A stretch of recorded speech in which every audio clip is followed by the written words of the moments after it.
Hello tout le monde, j'espère que vous allez bien. Alors aujourd'hui, nouvelle vidéo pour porter son masque en ayant un magnifique teint. Alors on va essayer toutes les techniques qui circulent un petit peu sur internet, YouTube, Instagram et on va voir si celle-ci fonctionne. J'espère que cette vidéo vous plaira. Gros bisous. Bon, on va commencer doucement. Premièrement, on va hydrater son teint. La plupart des produits que je vais utiliser sont sans gras, sans huile ou mat parce que c'est très important, ça va permettre au teint de ne pas bouger. Donc là, je vais utiliser une crème pour le teint sans huile avec que de l'eau, c'est une crème gel. Et ensuite, je vais venir la poudrer avec une poudre fixatrice matifiante. Donc je vais poudrer tout mon teint et c'est une technique que j'avais vue sur Instagram, il me semble, qui était déjà en vogue avant le port du masque. Ensuite, je vais mettre une base matifiante pour permettre de fixer le fond de teint que je vais mettre juste après. Et ça par-dessus la poudre. Ça fait partie de la technique que j'ai appris. Et encore une fois, je viens bien poudrer, ça se voit bien.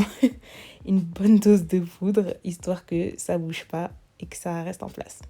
Ensuite, je prends une brume fixatrice que je mets sur mon visage et sur mon Beauty Blender. Et je vais venir appliquer du fond de teint à l'aide du Beauty Blender qui a été imbibé de brume fixatrice. Ça va permettre, encore une fois, renforcer l'action fixatrice de la brume et du fond de teint. Et ensuite, je viens poudrer encore une fois avec ma poudre. Ensuite, un concealer qui bien sûr sera un petit peu sec. Je ne vais pas prendre des concealers gras qui vont avoir tendance en fait à se déposer directement sur le masque. Puisqu'ils seront trop gras, ça sera encore gras, donc ça va bouger de partout.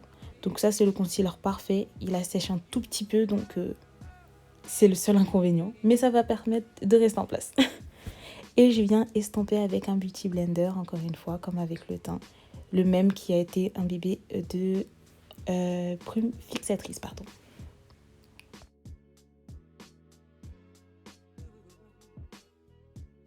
Ensuite, avec un pinceau de chez Morphe de la collection avec Jaclyn Hill, je viens poudrer le dessous de mes yeux avec la poudre fixatrice, la même que celle du début.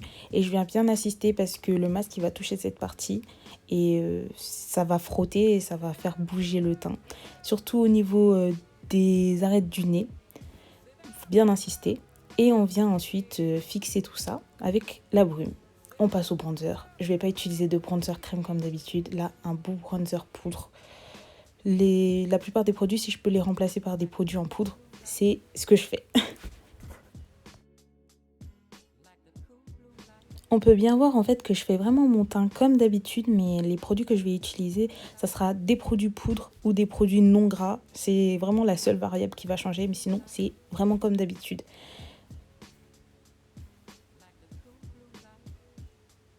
Ensuite, un tout petit peu d'highlighter, bien sûr, toujours en poudre. On va pas mettre des highlighters liquides qui vont avoir tendance à bouger.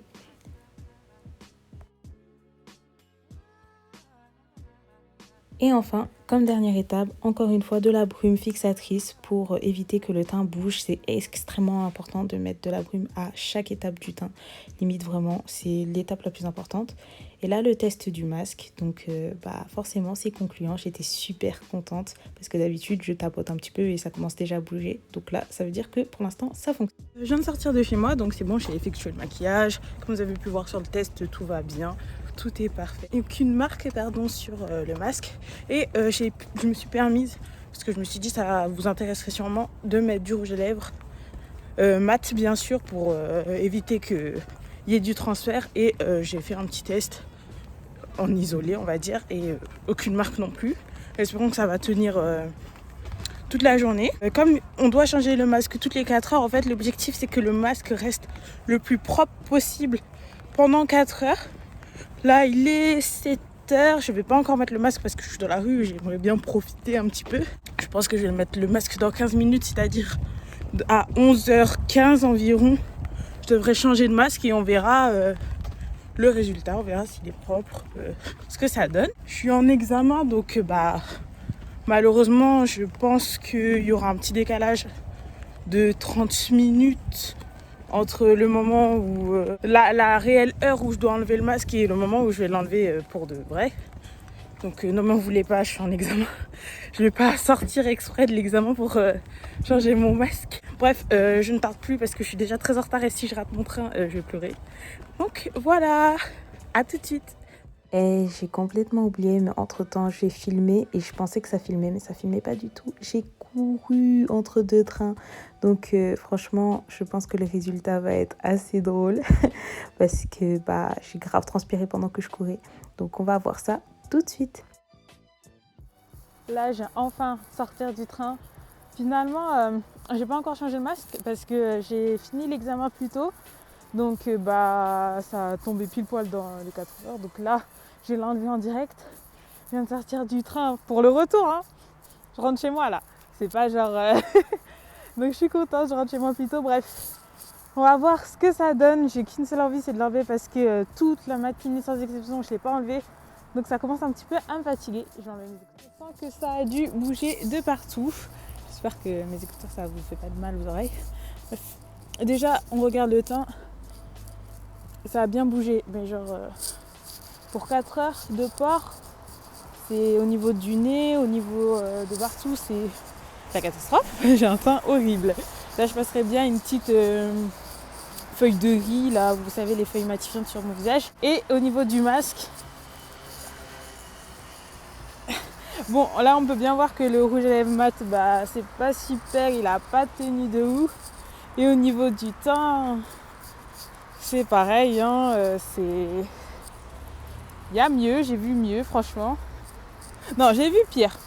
J'ai vu des masques complètement, donc je dirais que ça a quand même pas mal tenu. Après, en même temps, 4 heures, et je vous ai dit ce matin, j'ai couru 2 fois en fait. Une fois pour rattraper mon train, l'autre pour rattraper ma correspondance. Donc j'ai couru 2 fois, donc ça peut expliquer que la transpiration, ça fait bouger le fond de teint. Pour quelqu'un qui a transpiré, je dirais ça passe. En tout cas, je ne sais pas ce que vous en pensez. Dites-moi en commentaire, vous en pensez quoi. J'espère que vous allez essayer cette technique et vous allez nous partager les résultats sur vous. Je voulais vraiment essayer ça parce qu'on voit souvent des vidéos où les filles elles tapotent juste le masque en fait et après elles partent. Donc c'est bien mignon de tapoter le masque. Mais c'est sûr qu'à l'instant T, le truc, ton teint il va pas bouger, il vient d'être prêt. Donc après 4 heures de port de masque, sachant que tu changes ton masque toutes les 4 heures, je trouve que le résultat c'est bof. Et il faut prendre en compte aussi le fait que les fonds de teint pour peau noire ils sont plus foncés. Donc je pense que si c'était un fond de teint pour peau blanche, ça serait pas moins visible, mais ça serait moins marquant entre guillemets. Bref, j'espère que vous avez aimé cette vidéo, j'espère qu'elle vous a plu, j'espère qu'elle vous a aidé et que vous avez votre propre point de vue sur ces techniques-là qu'on voit un petit peu partout sur YouTube, sur Instagram, etc. Si vous avez aimé cette vidéo, n'hésitez pas à le dire en commentaire et à mettre un petit pouce en l'air aussi, ça ferait plaisir. Ça montrerait que vous avez aimé. N'hésitez pas aussi à partager les résultats si vous avez fait le test et à nous dire aussi des astuces en plus, comme ça, moi je prends. Et je pense qu'il y a pas mal de gens en commentaire qui prendraient aussi. Donc voilà, je vous fais de très très gros bisous et je vous dis à la prochaine. Ciao!